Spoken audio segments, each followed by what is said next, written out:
January 17, 1944, over the North Sea, between England and the continent. The dawn is a thin, steel-colored line that struggles to separate cloud from water. At 20,000 feet, the cockpit glass is rimed with cold, and every breath turns the oxygen mask damp. The engine's vibration is steady, comforting in the way a metronome can be comforting, because it promises order in a world built on chaos. Beneath the wings, two long cylinders ride the slipstream, pale against the darker sky. They are not bombs. They are not armor. They are fuel, extra life bolted to the aircraft with the calm confidence of an industry that can afford to give a fighter more time than the enemy believes any fighter should possess. Far ahead, the bomber stream is a moving city of aluminum.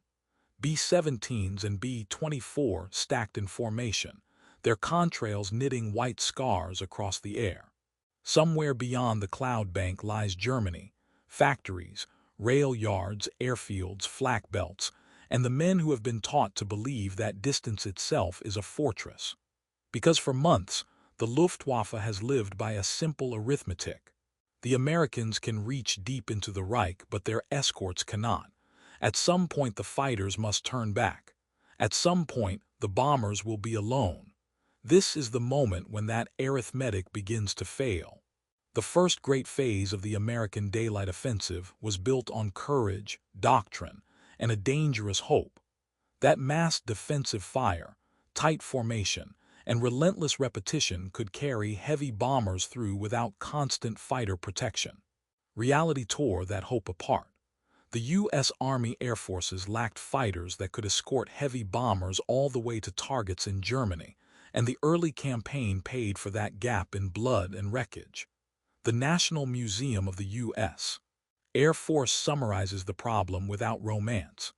Bomber crews took devastating losses that threatened continuation of the campaign, until range was solved by improvements, droppable tanks, and the arrival of the P-51 source. By 1943, this limitation had become a predictable seam in the sky, one the Luftwaffe learned to exploit. German fighters could conserve fuel, take off late, climb hard, strike the bombers when they were beyond escort cover, then land, refuel, rearm, and rise again to meet stragglers on the return. The Reich did not need to win the whole sky, only the portion of sky where the Americans were naked. On August 17, 1943, that seam became a wound that could not be ignored. The U.S. Army Air Forces struck Regensburg and Schweinfurt in a two-pronged raid meant to split defenses. Fog delayed the Schweinfurt force. The Regensburg bombers, when in first, were attacked, and as the museum records, the German fighters landed, rearmed, refueled, and then engaged the second force, wave after wave, without escort for much of the mission. The raid hit its targets, but 60 of 376 bombers, about 1 in 6, were shot down, and more than 600 airmen were killed, missing, or captured. Source. That number is not abstract when you imagine what it meant in England that night. 600 bunks empty, 600 places at breakfast silent, 600 letters that would be written with shaking hands. And for the Luftwaffe, it reinforced an expectation that had the force of certainty. The Americans, they believed, could build bombers in astonishing numbers, but they could not fix the escort problem quickly enough to keep the offensive from bleeding out. German pilots began to feel that distance was still a German ally, that geography still fought on their side. Then the Americans brought a new kind of ally into the air war: time. Time arrived under the wings, shaped like a cylinder. The object itself was almost embarrassing in its simplicity. Not a new aircraft, not a wonder weapon, not a secret rocket. A fuel container that could be carried for hours and discarded in seconds. Yet in the mathematics of air combat, a fuel tank is not merely fuel. It is radius, loiter time, tactical choice, and survival. It is the difference between leaving bombers alone and staying with them until the deepest penetration. It is the difference between defending a formation and hunting the hunters. And because it could be dropped, it offered transformation. Endurance turned into agility at the exact moment combat began. The British, facing metal shortages and the brutal economics of total war, contributed one of the most ingenious versions: paper drop tanks. Laminated craft paper tanks. With the glue, they were built in sections, strengthened internally to prevent fuel surge that could ruin aircraft handling, and designed to be cheap enough to expend. Their purpose was practical: extend range. Their secondary effect was psychological: deny salvageable metal to Germany and litter occupied Europe with proof that the enemy could afford to throw away what the Reich had to hoard. Source. The same source records an unexpected bonus. German authorities had to produce leaflets telling alarmed civilians that the fallen tanks were empty fuel containers, not unexploded bombs. The Reich, already strained, had to spend paper and ink calming its own people, because a disposable American Escort accessory had landed in their field source. That is how a war of ideology sometimes moves, not only through speeches and banners, but through the humiliations of logistics. The Luftwaffe expected a world where scarcity would discipline the enemy. Germany in 1944 was increasingly a nation of fuel calculations. Training hours were limited, replacement pilots were fewer, aviation gasoline was precious, aircraft were precious, spare parts were precious. Even time itself was precious: time in the cockpit, time at altitude, time before the next bombing wave.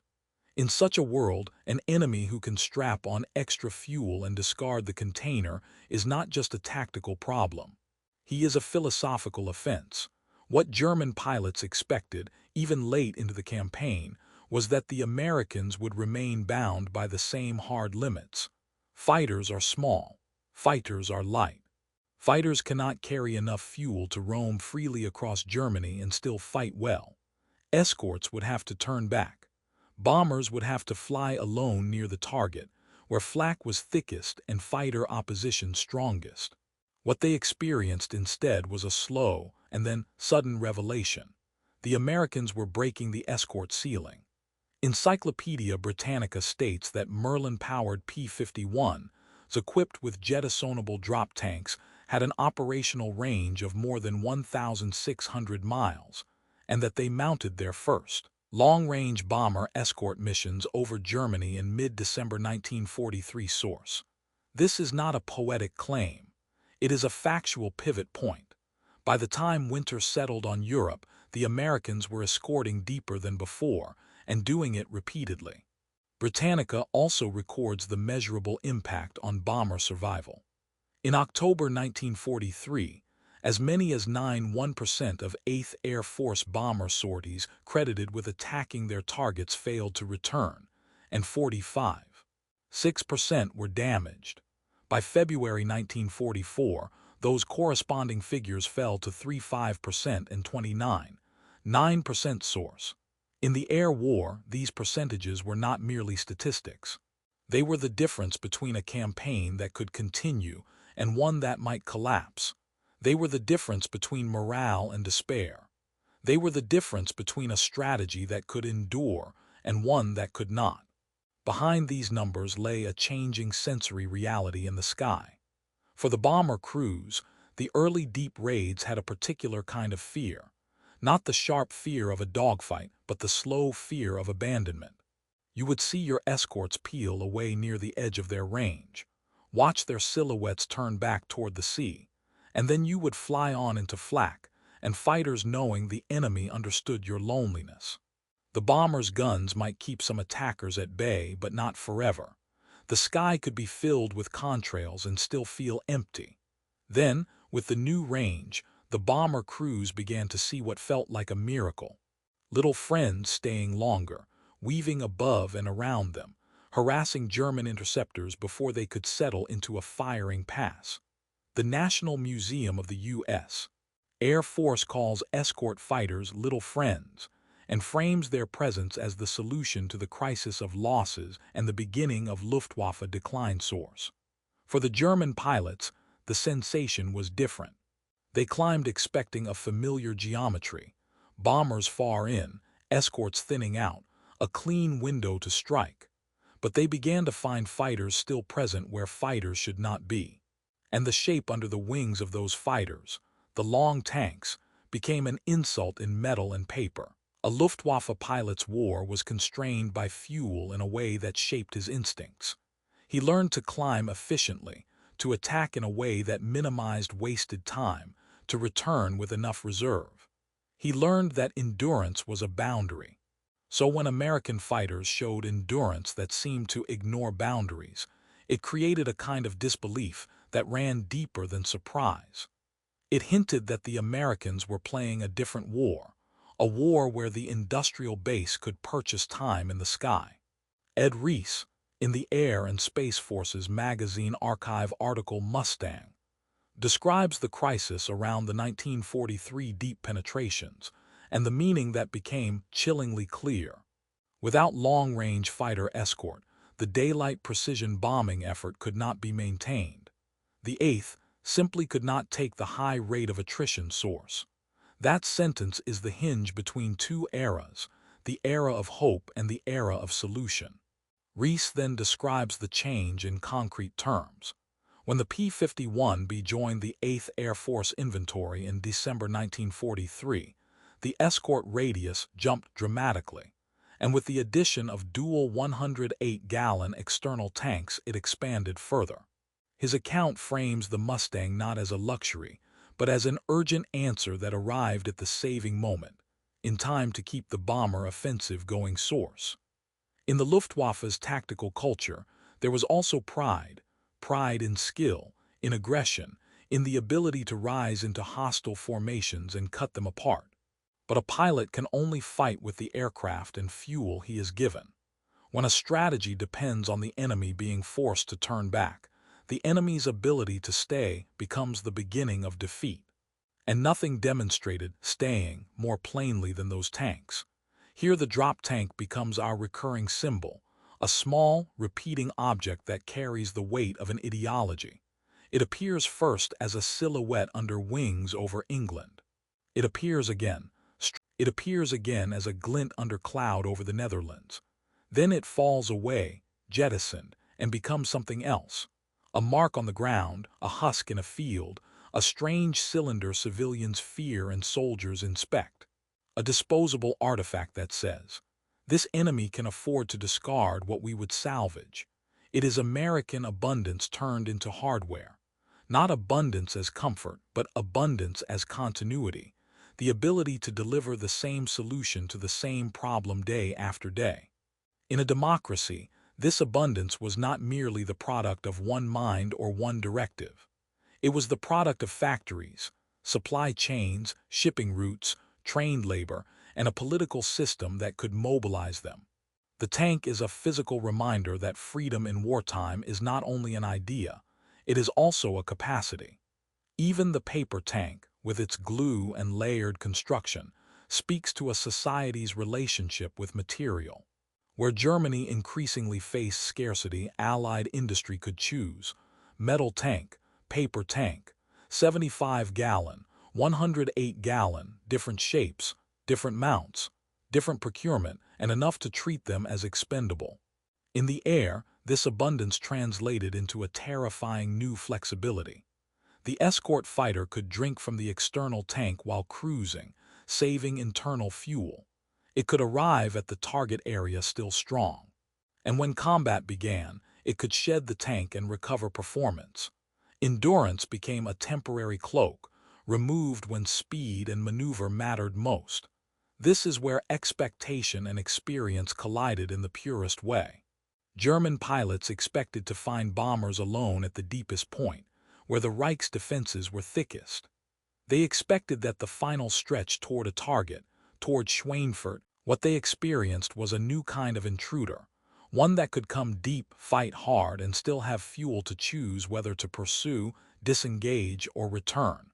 The Luftwaffe did not simply face a new airplane. It faced a new map. And maps change ideology because ideology often hides inside assumptions. For years, German air power had been shaped by the idea of quick decision, blitzkrieg, decisive operations, the belief that speed and violence could break enemies before they mobilized. But by 1944, Germany faced an enemy whose strength was mobilization itself. The tank under the wing, especially when it was a cheap, throwaway object, was the opposite of blitzkrieg. It was sustained pressure, built from production. Rees' article preserves a striking post-war admission attributed to Hermann Göring. He said he could not believe his eyes when he saw American long-range fighters over Berlin, and he tied Luftwaffe failure to the success of the Americans in fielding a long-range escort that enabled deep penetration with constant fighter cover source. Whatever Göring's motives in hindsight, the statement matters because it identifies what the Luftwaffe itself recognized as decisive: escort permanence. Once escort permanence existed, the Luftwaffe's position worsened rapidly. The museum fact sheet notes that when the range problem was solved, heavy bomber losses decreased while enemy fighter pilot casualties rose dramatically. These losses broke the fighter force and left it unable to counter the D-Day invasion in June 1944 source. This is transformation in the documentary sense, a measurable shift in outcomes driven by a technical solution, which then produces strategic consequences. But there is also transformation in the human sense. For American bomber crews, seeing escorts stay longer changed their relationship with the mission. Courage remained necessary, but the feeling of being abandoned, presence of escorts deep in enemy airspace created a new kind of psychological endurance. Men could believe again that the campaign had a future. For German fighter pilots, the opposite happened. Each additional mile of American escort range shrank the Luftwaffe's margin. It meant more combats over German territory, more encounters with fresh escorts, more risk on takeoff and landing, more pressure on airfields, logistics, and training. Scarcity does not just limit resources, it limits hope. Even the process of recording victory became part of this new order. The museum notes USAAF fighters carried gun cameras that operated when guns fired, recording victories and strafing attacks. Combat in the sky was becoming increasingly documented, verified, and analyzed, turning war into a continuous feedback system source. In a sense, the same industrial logic that built drop tanks also built evidence, and used evidence to refine tactics. The drop tank returns again in our mind as it falls. A fighter approaches the target area heavy with fuel. The tank has done its job, carried the aircraft farther than the enemy believed possible. Then it is released. For a moment, it tumbles silent, turning end over end through cloud, spinning toward a world at war. Below, it may strike a field in occupied Europe and crack open like a seed pod, leaving only smell and splinters. A patrol might find it later. A civilian might stare at it in fear until a leaflet says it is harmless. A German soldier might curse the waste. A Luftwaffe mechanic might look at it and think about shortages. And above, the fighter that released it becomes lighter, faster, ready to fight. This sequence is the essence of the story. Endurance created, then discarded for combat. Abundance turned into advantage. It is tempting in war stories to search for the single duel, the single ace, the single cinematic turning point. But the true turning point here is repetitive. It is thousands of tanks produced, shipped, mounted, and dropped. It is escorts that arrive again and again, until German pilots begin to realize that the Americans are not visiting anymore. They are occupying the air.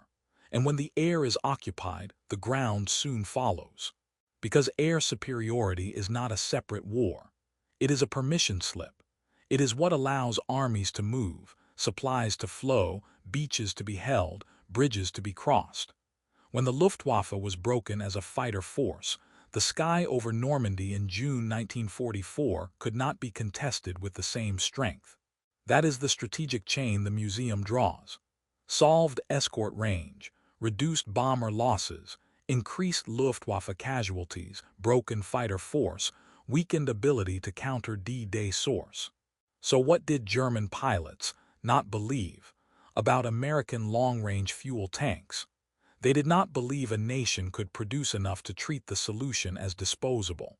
They did not believe a fighter could be given extra hours and then shed them like skin. They did not believe the Americans could escort so far, so consistently, that the old geometry of interception would collapse. They did not believe that a war of attrition could be answered with something as mundane as a tank under a wing, until the tank under the wing became the shape of defeat. In the end, the drop tank is a small object, but it carries a large lesson.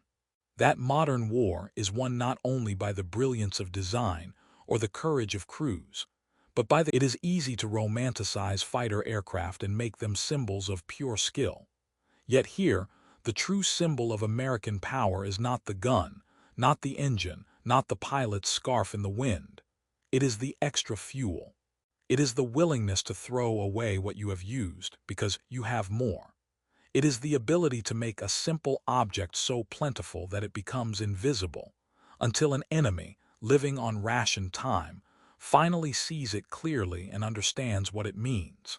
And that is where the story ends, not with an explosion but with a quiet recognition. Somewhere in a German field, a discarded tank lies in winter grass. The sky above it is full of noise, engines, contrails, distant flak bursts like small dirty flowers. The tank is empty now.